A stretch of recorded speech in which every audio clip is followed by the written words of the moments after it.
Okay, in the previous class, we were discussing about the removal of ambiguity, that is elimination of ambiguity. Elimination of ambiguity can be implemented in two ways, right? One is disambiguity rule, and one more is using precedence of operators. So, first disambiguity rule ige if else statement do example ತಗೊಂಡು ನೋಡಿದ್ವಿ ಮತ್ತೊಂದು using for operators precedence of operators ನಾವು ಯಾರು ಮಾಡಿದ್ವಿ arithmetic operators ಅಥವಾ arithmetic operation ಗೆ ಬೇಕಾಗಿರೋ example ತಗೊಂಡು ನಾವು ನೋಡಿದ್ವಿ right clear yes in today's class we'll be studying with a concept called inherently ambiguous grammar inherently ambiguous grammar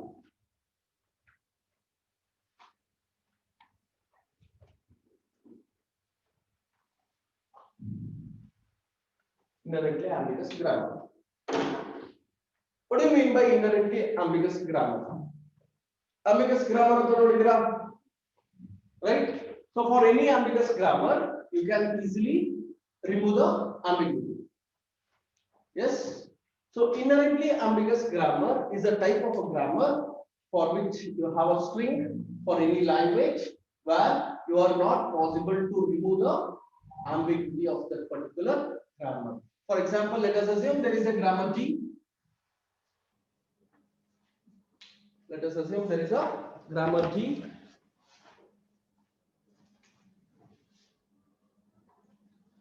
This grammar G is again described with VTPS. What is this VTPS? Variables, terminals, productions, and start symbol, right? So for any grammar, if you are having any productions along with its derivations, and there exists a language L which produces a string W, right? Which produces a string W, and for any string that is produced by this language can be derived in two or more forms. If it is derived in two or more forms, then I'll call it as ambiguous, right? Alva, already needed notice ambiguous ಅಂತ ಏನಂತ, right? So for this ambiguous grammar G, for this grammar ambiguous G, I can remove the ambiguity with two different techniques, and there are few grammars for which we cannot able to remove the ambiguity. We cannot able to remove the ambiguity. ಆ ತರದ grammar ನಾವೇನಂತ ಕರಿತೀವಿ inherently ambiguous grammar. That is, it is not possible to remove the ambiguity from that grammar. ಆ ತರ grammars ನಾವೇನಂತ ಕರಿತೀವಿ inherently ambiguous grammar ಅಂತ ಕರಿತೀವಿ. So we have few examples for inherently ambiguous grammar. We'll try to solve the problem. So question ಯಾವ ರೀತಿ ಇರುತ್ತೆ ಅಂದ್ರೆ for this type of concept, show that the given grammar is inherently ambiguous. Inherently ambiguous ಅಂತ ಕೇಳ್ತಾರೆ. ಅಥವಾ question ಬೇರೆ ರೀತಿನೂ ಇರಬಹುದು. ಯಾವ ರೀತಿ ಇರಬಹುದು ಅಂದ್ರೆ obtain a inherently ambiguous grammar for the language L. So ನಿಮಗೆ ಲ್ಯಾಂಗ್ವೇಜ್ ಕೊಟ್ಟಿರ್ತಾನೆ, ಆ ಲ್ಯಾಂಗ್ವೇಜ್ ಇಂದ ನೀವೇನ್ ಮಾಡ್ಬೇಕು ಈಗ ಗ್ರಾಮರ್ ನ ಕನ್ವರ್ಟ್ ಮಾಡಬೇಕು. ಆ ಗ್ರಾಮರ್ ನ ಬರಿಬೇಕು. ಗ್ರಾಮರ್ ನ ಬರೆದ್ಬಿಟ್ಟು ಆ ಗ್ರಾಮರ್ ಡಿರೈವೇಶನ್ ಕೊಟ್ಬಿಟ್ಟು ಅದು ಆ ambiguity ರಿಮೂವ್ ಮಾಡಕ್ ಆಗಲ್ಲ ಅಂತ ತೋರಿಸ್ತೀವಿ. That's the concept. Clear? Okay. Let's start with the first problem. Obtain inherently ambiguous grammar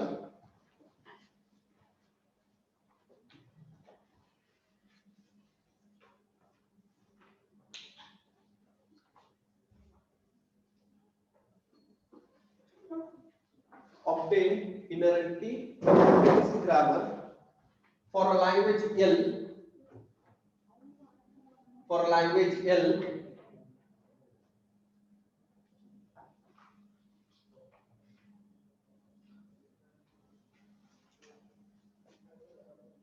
L equals to A power n, B power n, C power m, D power m. A power n, B power n, C power m, D power m, where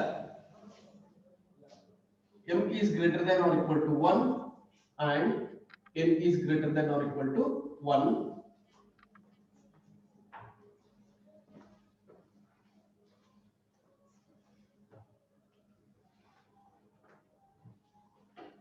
union union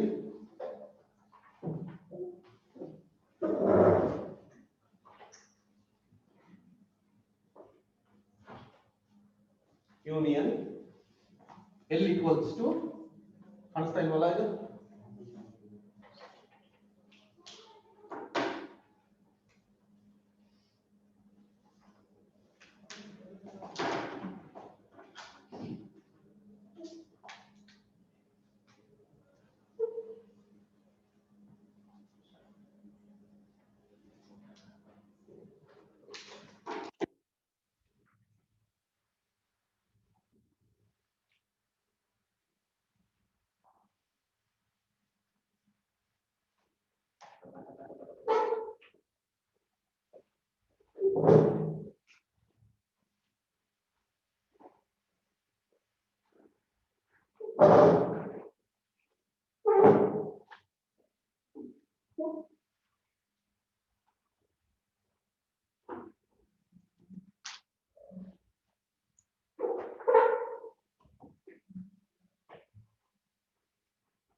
L equals to a power n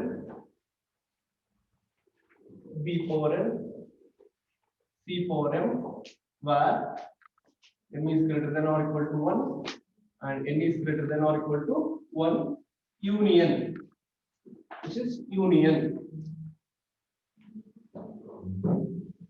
a power n b power m c power m where m is greater than or equal to 1 n is greater than or equal to 1. This is the given language. For this given language you need to generate a particular grammar. So in the previous videos we have already seen how to convert a language into a grammar. Yes, then concept of the yes, try to identify the grammar for this.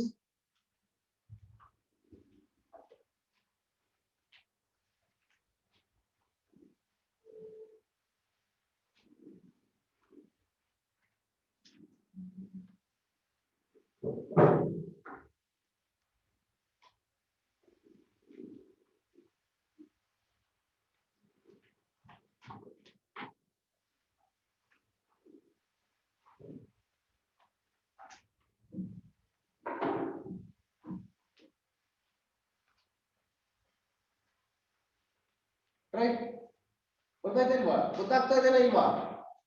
No? Okay. For this language, you need to generate your what?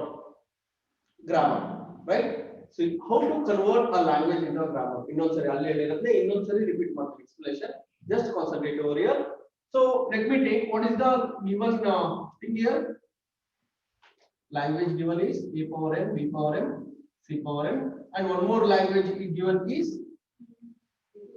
a power n, b power m, c power m. Right?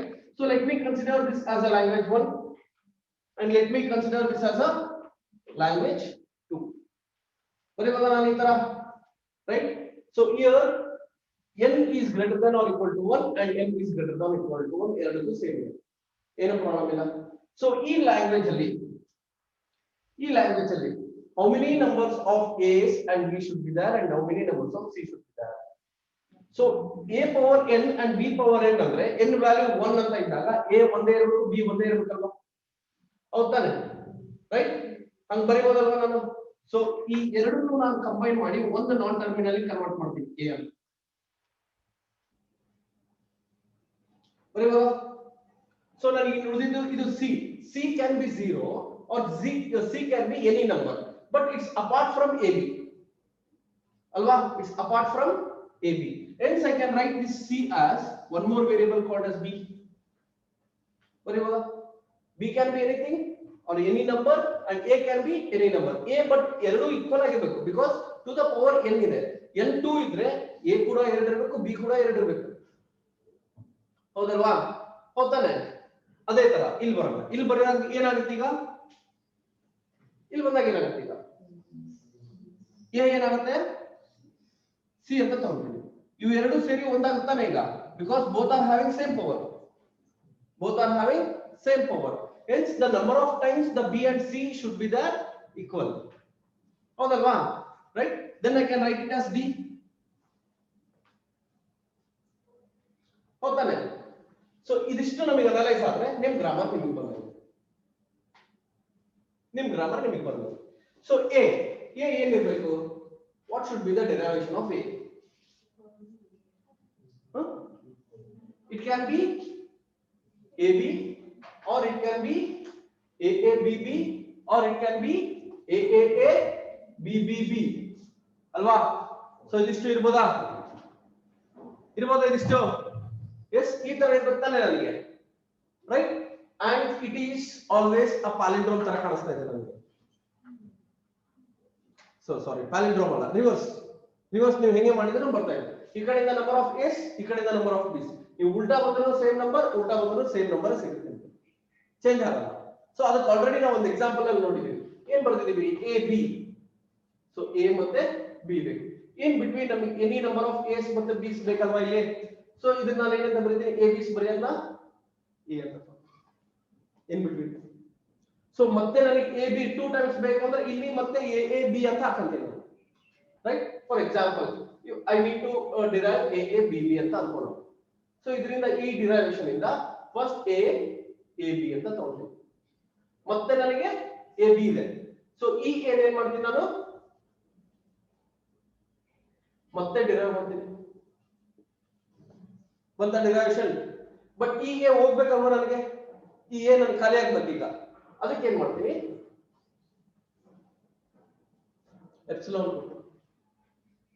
So ಇದಿಷ್ಟು ನನಗೆ string reach ಆಯ್ತು, but ಈಗ ನನಗೆ ಇನ್ನೂ still ಉಳಿದಿದೆ. ಅವಾಗ ಏನ್ ಮಾಡ್ತೀನಿ ನಾನು? ಎ ಟೆನ್ಸ್ ಟು ಎಪ್ಸಿಲಾನ್ ಹಾಕ್ತೀನಿ. ಸೊ ಅವಾಗ ನನಗೆ ಉಳಿಯೋದೇನು? A B B. ನನಗೆ ಬೇಕಾಗಿರೋ ಸ್ಟ್ರಿಂಗ್ ನನಗೆ ಬರುತ್ತೆ. ಕ್ಲಿಯರ್? Getting right? ಸೊ ಈ ಏನ ಈ ರೀತಿ ಬರೀಬಹುದು ನಾನು, ಆ ಎ ದ ಲ್ಯಾಂಗ್ವೇಜ್ ಅಲ್ಲಿ. ನೆಕ್ಸ್ಟ್ ಅದಾದ್ಮೇಲೆ ಬಿ ಇದೆ ಅಲ್ವಾ? What should be my B? B ಏನಾಗಬೇಕು ಈಗ? It should be C, n number of C's. So capital C. Sorry, B alwa non terminal B. So 1 C idre 1 C ಬರೀತೀನಿ. ಅಕಸ್ಮಾತ್ 2 C's ಬಂದ್ರೆ ಈ B ನ ಮತ್ತೆ C ಇಂದ ಡಿರೈವ್ ಮಾಡ್ತೀನಿ, ಸೊ ಅಟ್ ಲಾಸ್ಟ್ ನನಗೆ ಸಾಕಾದಾಗ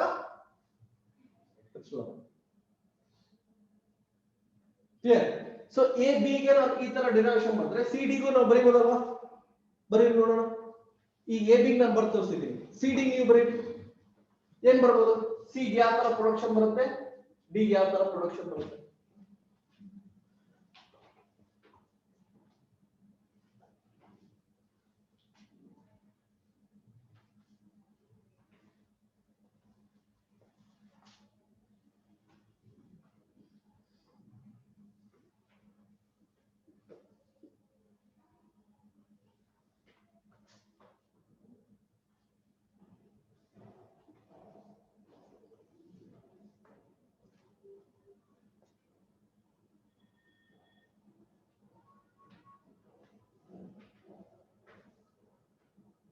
ಕರೆಕ್ಟ್ ಬಂದಿದ್ದೇನದು? ಗೆಟಿಂಗ್ ಎಲ್ರಿಗೂ ಸೇಮ್ ಅಂತ? Yes, fine. ಸೊ ನಮಗೆ ಈಗ ಏನಾಯ್ತು? ಈ ಲ್ಯಾಂಗ್ವೇಜ್ ಅಲ್ಲಿ ಬಂದಿರೋಂತ ನಾನ್ ಟರ್ಮಿನಲ್ಸ್ ಏನ್ ಡಿರೈವ್ ಮಾಡ್ಕೊಂಡಿದ್ವಲ್ಲ ಅದಕ್ಕೆ ಪ್ರೊಡಕ್ಷನ್ಸ್ ನಾವು ಸೆಪರೇಟ್ ಮಾಡ್ಕೊಂಡಿದ್ವಿ. But always by starting production ಯಾವ್ದು ಇರ್ಬೇಕು? ಎಸ್ ಇರ್ಬೇಕಲ್ವಾ? ಸೊ ಈ ಲ್ಯಾಂಗ್ವೇಜ್ ನಡುವೆ ಇರೋಂತ ಆಪರೇಷನ್ ಏನು? Union. So L1 union L2, L1 union L2 ಇರುತ್ತೆ. So this L1 union L2 ನಾನು ಹೇಗೆ ಬರೀಬಹುದು? S tends to S1 or S2, where S1 equals to L1 ಅಂತ ಆಗಿರುತ್ತೆ and S2 L2 ಆಗುತ್ತೆ. ರೈಟ್, ಇದು ಪ್ರೊಡಕ್ಷನ್ ಅಲ್ಲ, ಇದು ಜಸ್ಟ್ ಫಾರ್ ಯುವರ್ ಅಂಡರ್ಸ್ಟ್ಯಾಂಡಿಂಗ್.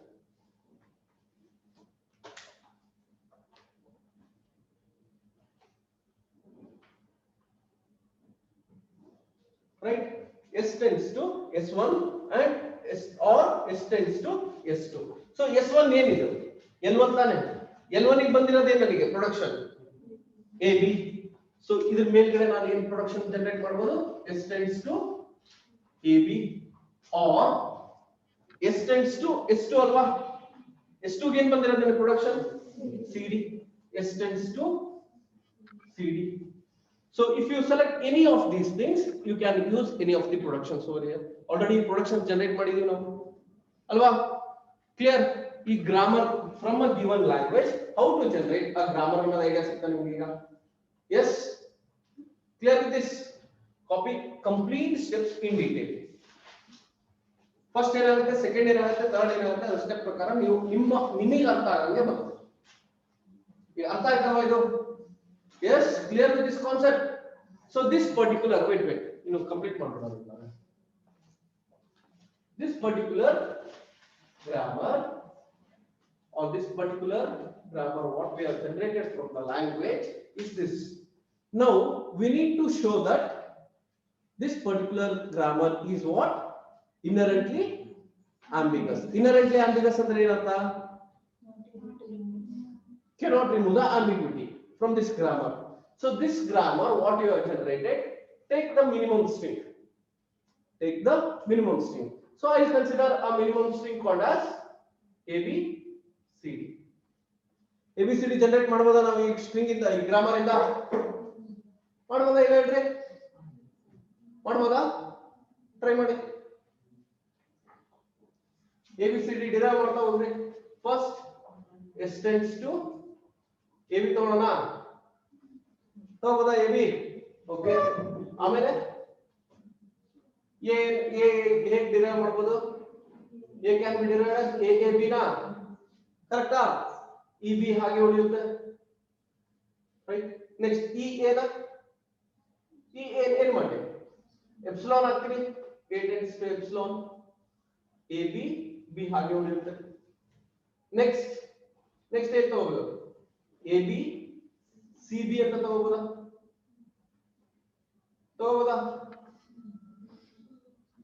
ಬರ್ತಾ ಇಲ್ವಾ ಇದು? ಇದು B tends to CB. Next B ಏನಾಗುತ್ತೆ? ಏನಾಯ್ತು?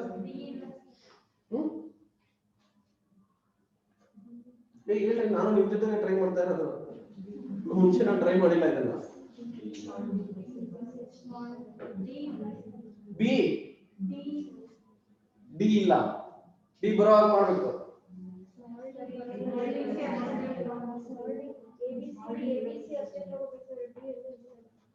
ಬಿ ಹೌದಲ್ವಾ? ಸಾರಿ, ABC, right? So this AB C B tends to epsilon, right? Clear ಬರುತ್ತಲ್ವಾ? So there is a one derivation, one type of derivation is the ಸಿಕ್ತು. So you can have one more type of derivation. S tends to CD ಇಂದ ನಾನು derive ಮಾಡಬಹುದಾ? Try ಮಾಡಿ.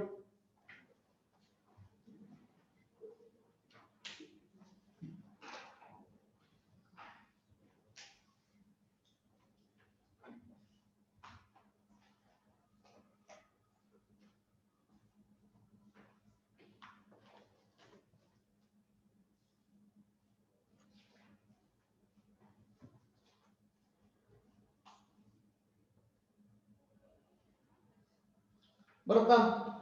First production ಏನಿರುತ್ತೆ ನನಗೆ? A C D, that is C tends to AC ಆಗುತ್ತೆ. Next ಯಾವ್ದು ಬರುತ್ತೆ? A B, that is C tends to epsilon. Next A B D C, so ಇಲ್ಲಿ D is derived to BDC. next A B C, D tends to epsilon. ಬರ್ತವೆ ಮತ್ತೆ string ಅಲ್ಲಿ minimum string ಬರ್ತಾ ಇದೆನಾ getting ಬಂತಲ್ವಾ so this two different grammars or so two different derivations for same string abc is produced by this grammar hence this grammar is said to be ambiguous grammar alwa now try to remove the ambiguity ಹೆಂಗ್ remove ಮಾಡ್ತೀರಿ is it possible to remove ambiguity ನೋಡ್ರಿ ಎಲ್ಲಾದ್ರೂ ಸನ್ನಿವೇಶ ಇದನ್ನ ambiguity remove ಮಾಡಕ್ಕೆ